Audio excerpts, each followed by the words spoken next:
Welcome back. Up to y'all, but I was doing this welding. My son said, what's all the globbing, Dad? What's the globbing? Forget how to weld? I'm like, yep. I was welding upside down, so. When you weld it upside down, it turns to crap. So anyways, got these gaps filled.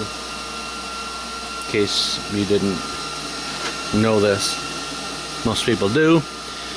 You can use your welding gun and you can add some filler rod for these big gaps here. So when you add the filler rod, it gives you extra metal, and then you can get these gaps filled nice. So I'm saying, just in case you try that. And then, see, I'll do this. That's what I'm talking about. This big gap here. Doesn't seem like much, but once you start to weld, it tends to want to melt this away in here. Melt this away, so when you put the filler rod in, it really helps. You know what I'm saying? I can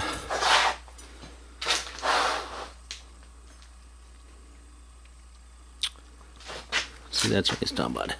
What kind of weld is that? And see all that globby glob? I was using coat hanger. That's why I did that. All that mess. It's coat hanger. Doesn't work very good as a regular welding rod. Let me see if I can get the tripod. Get the tripod over here and show you what I'm talking about. There we go. Maybe.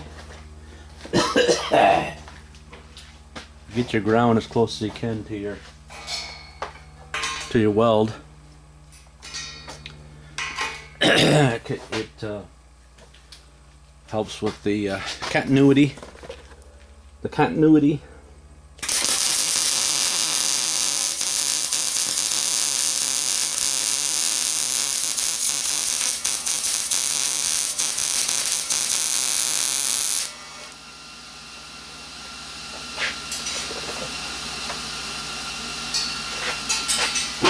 With the continuity.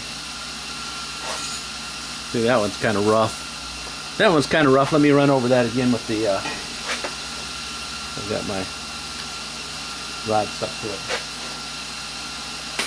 But I got enough filler in there.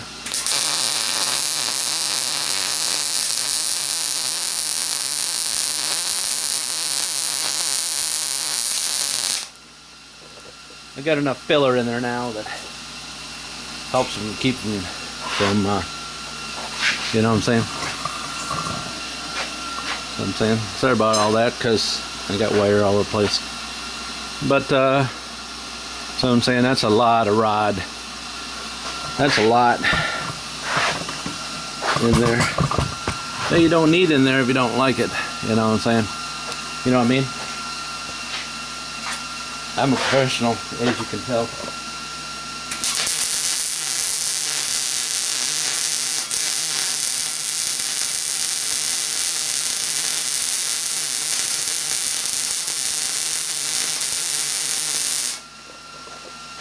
See that burn down? That's a beautiful thing. Anybody can do that. They just grind it off. You can't even tell. You just grind it all off there. And it's like the worst is the best. Alright, so I got this guy done. I'm going to take it outside. And yeah. Then I got to get to this other guy over here.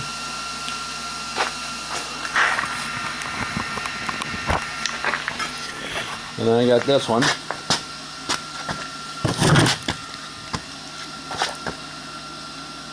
That big gap. That's not that bad right there. And that one's not bad. That one's a little bit more right there. That's not bad. Not bad. Not bad. So I got left on this guy. And the quality of the metal is just terrible. One of these you're able to look down it.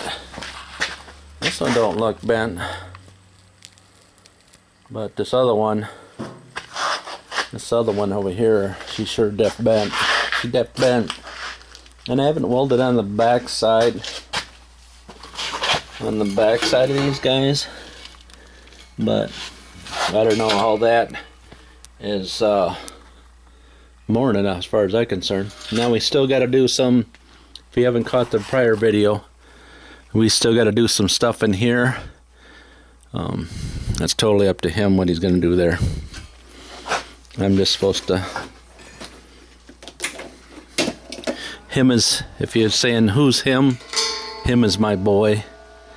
He needs these extensions for his trailer. He wants a little taller. Not tall enough. Yep. And my tomahawk. I got some more cutting tips for it. And boy, they want a lot for them. I don't even know where they're at. I got them here somewheres. Yeah, I mean, that pack, 5-pack of these guys. And these guys.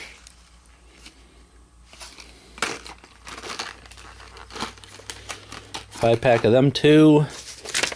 And 2 of these guys. 2 of these guys. Another one of these guys. And yeah, you wouldn't believe how much. You wouldn't believe it. Well, you might. If you have the stupid stupid Lincoln. Stupid Lincoln. I couldn't beat the price. I mean, you know, if you go back and look at a prior video, I got that there. It's got the onboard compressor. That's what I like. So I could just plug it on my extension cord and put it out in the middle of the yard and cut something. Just drag the extension cord. I don't have to drag an air hose out there or whatever. So that's why I couldn't beat the price, because I could turn around and resell it, and for double what I paid for it, made money. Yeah, I think I gotta grind this junk all off. But I gotta bring this other one in first, so yeah, that's enough of this gab and on and on. So I just wanted to show somebody about adding a filler rod. Adding a filler rod to fill those gaps. Alright, moments later, we got this guy done. This guy done. This one done.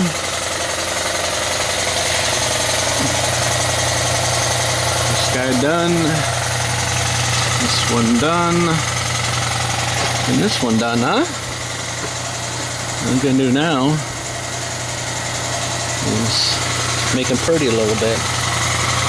Make them pretty a little bit. Still hot. Yeah. The other guy's outside the door, and I gotta trim off some or other. This guy's longer than the other one. This is from the metal place. In case I get a couple people think that was just the same one as it was before. Here's the other one right here. So, and that one's done. But I do have some trimming to do on the edges. So need to wind up the plasma cutter and whack them guys off, trim them up a little bit. I still got to do the front one. I'm not sure why I have 4 pieces of this. I only need 2. So I don't know. They say I'm nuts. The metal place said. Told my son that I'm nuts. Sorry about the compressor. I need a presser. I need a presser for this plasma cutter here, because this guy uses air still. That was the one I got. That's the one I got. That's the one I got after the sheep 50 died. And she's a nice one. That lots. right there. She's a good one. Still works good. This guy's about on his last legs. This guy's on his last legs. Of course, it looks like it though, don't it? I'm using that to cut these compressors open. And I got a few to do. A couple there. One underneath there. I got some more to take apart. I just use these to drain the oil into. And it's a little thinner in here because I got rid of a bunch of buckets of nonsense. A bunch of nonsense. Like this stuff. I use the jaws to cut them off. So I just got that little bit of aluminum I got to pull off there and get rid of the rest. But there's a few more I got to still do. But I got rid of 5 buckets of that stuff. 5 buckets. That should be on the scrapping channel, but I don't care. Two more there to get inside. And I think there's 3 more. We've really went down on the compressors this year. 2 more there. Mainly because everybody's hauling their own junk in because they need the money. Beautiful day today. Wow. Tomorrow's going to get back up to 70. We just had the whole week of rain. You know, almost like they did down south. You know, that storm coming in down there, but I don't know. I think they got lucky down there. Could have been much worse than that, so yeah. Oh, I'm going to show you the buckets of our merch. Them are all the ones I peeled them all off. Peeled the both sides off. I was going to meld them and get that little bit in the little out there, but we got that jaws, and there's still some on. Right there, but I need to get rid of this stuff. I'm tired of saving it. But most of them I got both sides off. But I got a few more buckets of that nonsense back there. Anybody have any idea what I should do for this stuff? We got a bunch of this stuff. We got a whole pile of it. It's going to go to the scrap. A friend of ours had some pigs, and so they had that for the pig pen, and now all of a sudden they took it down, and now it's going to the scrap, and I bet it's like $300 worth of metal, $400 worth of metal going to get a little bit of money out of it. So, but can't hold on to everything. I'm trying my best to hold on to everything, but some of the stuff you just can't hold on to. You know what I'm saying? Huh?